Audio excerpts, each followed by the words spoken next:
Dans Soir 3 politique, Francis Letellier reçoit Marine Le Pen. Dans une semaine, lors du congrès du Front National, elle a toutes les chances de succéder à son père. Nouvelle génération, nouveau programme. Sera-t-elle seulement l'héritière de Jean-Marie Le Pen ou marquera-t-elle sa différence ? Marine Le Pen, bonsoir. Bonsoir. Vous avez demandé dans un communiqué que toute la lumière soit faite sur la mort des 2 Français au Niger, que vous qualifiez d'acte barbare. Au-delà de ça, est-ce que la France doit revoir sa présence militaire et économique au Niger ?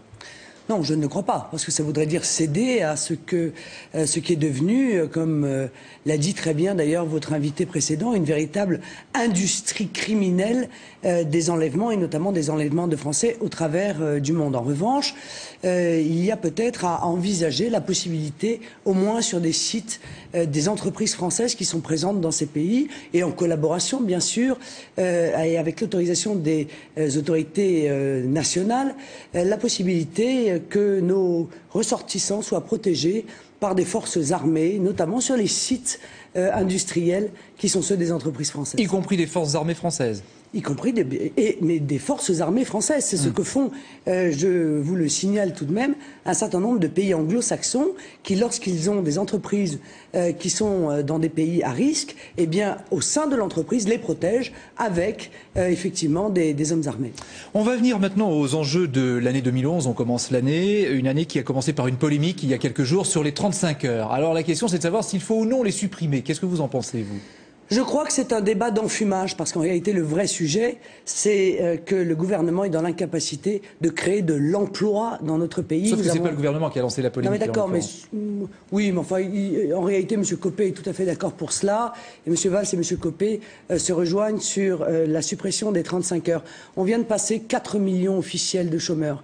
Ça veut dire qu'il y en a 6 millions dans notre pays, en réalité, si on y réintègre ceux qui sont volontairement exclus des chiffres. Bon, c'est ça la véritable question. Oui, mais est-ce qu'il faut garder les 35 heures ? Est-ce que ça peut être une réponse pour créer des emplois ? Je vous signale que lorsque les 35 heures ont été mises en place, c'était justement pour cacher déjà à l'époque l'augmentation du chômage. Ça a été une mauvaise mesure. Elle a désorganisé les services publics, elle a été un obstacle quasi insurmontable en termes d'organisation pour certaines PME, PMI, et surtout cette mesure a contribué à geler les salaires en France depuis une dizaine d'années. Donc il faut arrêter les 35 heures. Non, maintenant. Je crois que revenir brutalement sur les 35 heures aujourd'hui, ce serait recréer la même désorganisation dans l'autre sens et obliger des PME et des PMI qui n'en ont pas les moyens d'être obligés de faire face à un surcroît de charges qu'ils ne pourraient pas gérer. Donc je pense qu'il faut autoriser la négociation par branche, permettre à un certain nombre d'entreprises de revenir éventuellement aux 39 heures à la condition et si et seulement si, évidemment, le salaire, l'augmentation de salaire correspondante est appliquée. 2011, ça va être aussi l'année de la mise en application de la loi contre le voile islamique d'ici quelques mois. Ça, c'est une loi que vous approuvez. Oui, je l'approuve, mais je la trouve beaucoup trop restrictive, d'ailleurs. La preuve en est, c'est qu'un tribunal vient de décider qu'on avait le droit de conduire en niqab, ce qui est tout de même une absurdité totale, sous prétexte que la voiture était un lieu privé. Bon, eh bien, il aurait fallu en réalité interdire le niqab partout. Et j'avoue que les 6 mois de cellules psychologiques pour expliquer aux femmes qui portent le niqab qu'il va falloir arrêter de le porter m'apparaissent, là encore, ne pas relever d'une politique sérieuse. Je signale aux Français que eux, quand on leur a demandé du jour au lendemain de mettre la ceinture de sécurité, on leur a pas mis 6 mois de cellules psychologiques pour s'habituer à l'idée. C'est absolument pareil. Il y a une loi. Le jour où cette loi est votée, eh bien, elle doit être appliquée. Récemment, vous le savez, l'ancienne présidente de la HALD, la Haute Autorité de lutte contre les discriminations, Jeannette Bougrab, est intervenue dans l'affaire de la crèche Babilou dans les Yvelines pour dénoncer le comportement d'une employée voilée qui contestait son licenciement. La HALD est appelée à disparaître au profit du défenseur des droits. Est-ce que le défenseur des droits qui sera nommé par le président de la République aura les mêmes garanties d'indépendance que la HALD, à votre avis ? Oui, je ne crois pas d'ailleurs que la HALD, en l'occurrence, soit indépendante. Le problème, c'est qu'en réalité, la HALD, c'est celui ou celle qui la dirige. La preuve, c'est que Mme Bougrab a courageusement d'ailleurs pris cette décision dans l'affaire de la crèche Babilou, et je crois que le Front National n'y est pas pour rien d'ailleurs dans ce retour à la volonté d'appliquer la laïcité, parce qu'il pousse en mêlée sur ce sujet. Mais le prédécesseur de Mme Bougrab avait dit exactement l'inverse. Voilà. Je pense que ces décisions-là doivent être prises par le gouvernement et non pas par quelque haute autorité telle que la HALT, dont je demande, moi, à titre d'ailleurs personnel, et comme le demande le Front National, la suppression pure et simple. Mais le défenseur des droits, ce sera mieux ? Non, ce ne sera pas mieux tant que dans notre pays les lois et notre constitution ne seront pas appliquées par ceux qui sont pourtant censés les défendre. Aucune autorité haute ou basse ne pourra faire ce travail à leur place. Marine Le Pen, vous saurez dans quelques jours si vous êtes élue à la tête du Front National pour succéder à Jean-Marie Le Pen. Le résultat des votes des militants sera officialisé lors du Congrès la semaine prochaine à Tours. Votre arrivée à la tête du FN suscite déjà des réactions différentes, évidemment. Je vois qu'actuellement, les sondages donnent à Marine Le Pen le double du chiffre qu'on me donnait à 18 mois des élections quand j'étais candidat et que je faisais 15 à 16%. Alors je peux espérer qu'elle en fera 30 ou 32. Ce qui est intéressant, c'est de voir qu'elle colle sa stratégie politique sur celle du populiste, nationaliste, xénophobe hollandais Geert Wilders, c'est-à-dire je prends la société et l'État tel qu'il est et je tape sur tout ce qui est à l'extérieur et j'essaye de revenir sur un protectionnisme tout à fait étroit.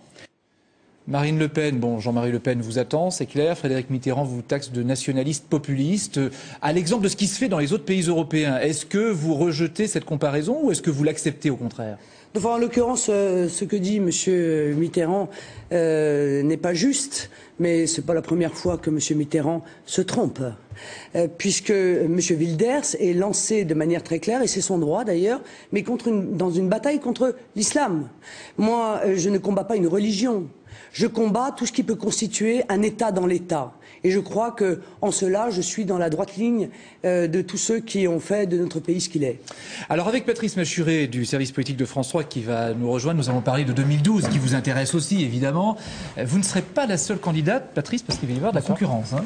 Oui, alors on peut dire que 2012, c'est un peu la rencontre des troisièmes types. Aujourd'hui, une vingtaine de personnes, déclarées ou non, se rêvent candidats à la présidentielle.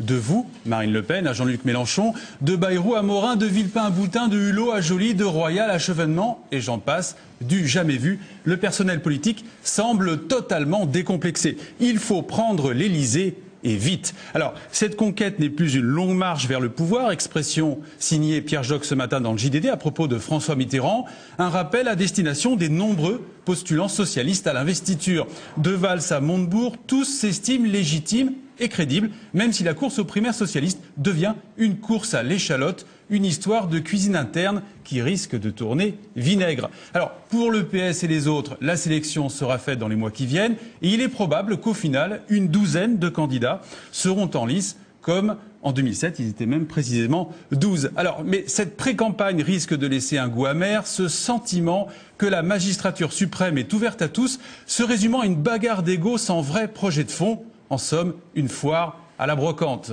Alors, Marine Le Pen, si vous êtes élue présidente du Front National, vous l'avez dit, vous serez donc naturellement candidate à la présidentielle. Est-ce que vous, la fille du sortant, à 42 ans, vous avez le sentiment que c'est le fruit d'une longue marche politique ? Oui, je le crois, parce qu'en réalité, cette marche a été peut-être même commencée avant même ma naissance. C'est toute la marche de ceux qui ont toujours lutté, se sont battus pour défendre les intérêts de la France et des Français. Par rapport à Bruno Gollnisch, par exemple, qui a une légitimité assez longue, qui a une grande expérience du parti. Oui, est-ce qu'il n'était pas plus crédible sur la ligne historique du Front National, sur l'histoire du Front National par rapport à vous, la fille du chef ? Je ne le crois pas. Nous avons, je crois, il a 27 ans de carte, j'ai 25 ans de carte au Front National, donc vous voyez à 2 ans près, compte tenu de ma jeunesse, je n'ai pas en l'occurrence à rougir. Ce que je veux dire par rapport aux autres mouvements politiques, c'est que le lendemain du Congrès, c'est-à-dire dans quelques jours, le Front National, lui, aura sa ligne stratégique, son projet et son leader. Et croyez-moi, je pense que ça peut faire la différence. Sans vous comparer à Bruno Gollnisch, mais à Jean-Marie Le Pen, c'est 50 ans de vie politique, Jean-Marie Le Pen, qu'il a installé dans le paysage politique, qu'il a amené au second tour de la présidentielle en 2002. Est-ce que vous pensez avoir assez d'expérience pour rééditer ce résultat ? Oui, mais j'espère surtout avoir assez appris des 40 dernières années pour, avec l'ensemble de ceux qui mèneront ce combat avec moi, parce que ça n'est pas un combat seul, pouvoir faire mieux. C'est ce que Jean-Marie Le Pen nous demande, et il nous demande d'aller au pouvoir pour appliquer nos idées. Vous pensez par exemple être au second tour de la présidentielle ? par exemple? Je pense que c'est une hypothèse effectivement crédible. Qu'est-ce qui vous permet de dire ça? Et je ne suis pas la seule à le penser. Mais le penser c'est bien, mais qu'est-ce qui vous permet de dire ça? Une dynamique incontestable, électorale, que l'on ressent, les faits qui nous donnent raison, sur l'immigration, sur l'insécurité, sur l'euro, sur l'Union européenne, qui démontre aujourd'hui tout l'aspect néfaste de son action. Et puis, parce qu'également, et comme vous venez de le rappeler, il y aura probablement une multiplication de candidatures qui rend l'arrivée du candidat du Front National au second tour parfaitement crédible. Revenons au Front National. Jean-Marie Le Pen va rester président d'honneur. Est-ce que ça veut dire que vous êtes sous tutelle paternelle? Oh, pas du tout. Jean-Marie Le Pen a indiqué qu'il n'empiéterait pas sur les prérogatives du futur président, quel qu'il soit. Et je le sais, un homme d'honneur et de responsabilité. Il sera en revanche, évidemment, de conseil très utile, puisqu'il a fait 5 campagnes présidentielles et a fondé puis dirigé le Front National durant près de 40 ans. Marine Le Pen, vous incarnez une ligne moderne au sein du Front National. Est-ce que, par exemple, défendre la peine de mort aujourd'hui, est-ce que c'est vraiment moderne pour une femme de votre génération? Mais pourquoi je ne crois pas? Pourquoi ce serait moderne ou pas moderne? C'est utile ou ça n'est pas utile? Vous avez vu que c'est ce que les Français plébiscitent de l'héritage de François Mitterrand. Mais très bien, mais j'en suis heureux. Mais de toute façon, cette proposition devrait faire l'objet d'un référendum. Par conséquent, on demandera leur avis aux Français. Mais moi, je crois que la peine de mort est utile parce que sa disparition a effondré l'échelle des peines avec les conséquences que nous pouvons enregistrer aujourd'hui en termes de laxisme et donc de développement de l'insécurité. Est-ce que ce sera nouvelle génération, nouveau discours? Par exemple, quand Jean-Marie Le Pen évoquait les chambres à gaz, détails de la Seconde Guerre mondiale, le Durafour crématoire, tout cela, c'était votre père. Vous avez dit que vous n'étiez pas là-dedans. Mais est-ce que vous condamnez sur le fond ces propos? Non, écoutez, est-ce que vous trouvez sérieux, objectivement, de me poser pour la 12 560e fois cette question-là? Non, c'est pas la même question. Je vous demande si vous condamnez sur le fond. Franchement, je vais vous dire, je commence à en avoir par-dessus la casquette d'entendre parler de 2 phrases de mon père, qui sont d'ailleurs censées, ce que je trouve profondément injuste, résumer 40 ans de direction du Front National et près de 60 ans de vie politique. Je pense que Jean-Marie Le Pen a réussi à inscrire, à sauver le concept même de nation dans une vie politique française qui lui avait tourné le dos. Je vous demandais juste si vous les condamniez. Et était en train de la C'est pas Jean-Marie Le Pen, voilà. c'est vous. Donc, je vous demandais juste si vous les condamniez. Moi, je ne condamne rien, monsieur. Je l'ai dit et je l'assume. Je prends toute l'histoire de mon mouvement, comme je prends toute l'histoire de mon pays, et je ne trie pas le bon, le moins bon, le glorieux, le moins glorieux, le victorieux. Voilà. Je ne le ferai pas, ni devant vous, ni la 2000, quand je sais pas, la 20e fois où vous me le demanderez, je répondrai exactement la même chose. Moyennant quoi, je pense que ça n'est pas la peine d'y revenir. J'y reviendrai pas. Janvier, c'est le mois des vœux, à part ça, Patrice. Oui, alors demain, François Fillon en question. Le Premier ministre fait ses vœux à la presse à Matignon et tous les leaders politiques vont le faire cette semaine, comme le PC mardi ou Europe Écologie mercredi. Alors mardi à l'Assemblée, un buffet plus épicé. C'est un vote du texte sur la transparence du patrimoine des députés, la polémique de Noël. Le tandem UMP Copé-Jacob s'était opposé à des sanctions pénales, 2 ans de prison contre les fausses déclarations de patrimoine des députés. Et finalement, la sanction se limiterait maintenant à une amende de 30 000 € pour les députés menteurs. Alors on avait d'ailleurs dit que ça faisait le jeu du Front National à l'époque, cette offensive, ce tandem Jacob-Copé. Nicolas Sarkozy, jeudi à Toulouse-Blagnac, des vœux aux forces économiques sous le soleil d'Airbus. Et le même jour, Martine Aubry donnera son cap, sa feuille de route pour 2011 face à la presse, ce sera rue de Solferino. Pour 2011 et 2012 en perspective. Et justement, et pour 2012, c'est la question qu'on se posera désormais le dimanche soir. La campagne 2012 a déjà commencé. C'est un peu l'effet du quinquennat qui réduit le calendrier. Est-ce qu'il faut revenir au septennat ou est-ce que le quinquennat, ça vous va bien? Non, le quinquennat a été manifestement une erreur. Il faut revenir au septennat non renouvelable. Parce que l'on voit que cette course effrénée à laquelle on assiste, au clientélisme, aux promesses, qui fait qu'en réalité les campagnes ne s'arrêtent jamais, détourne le dirigeant de sa mission essentielle, qui est de penser à l'intérêt commun, de ne pas se soumettre aux desiderata particuliers.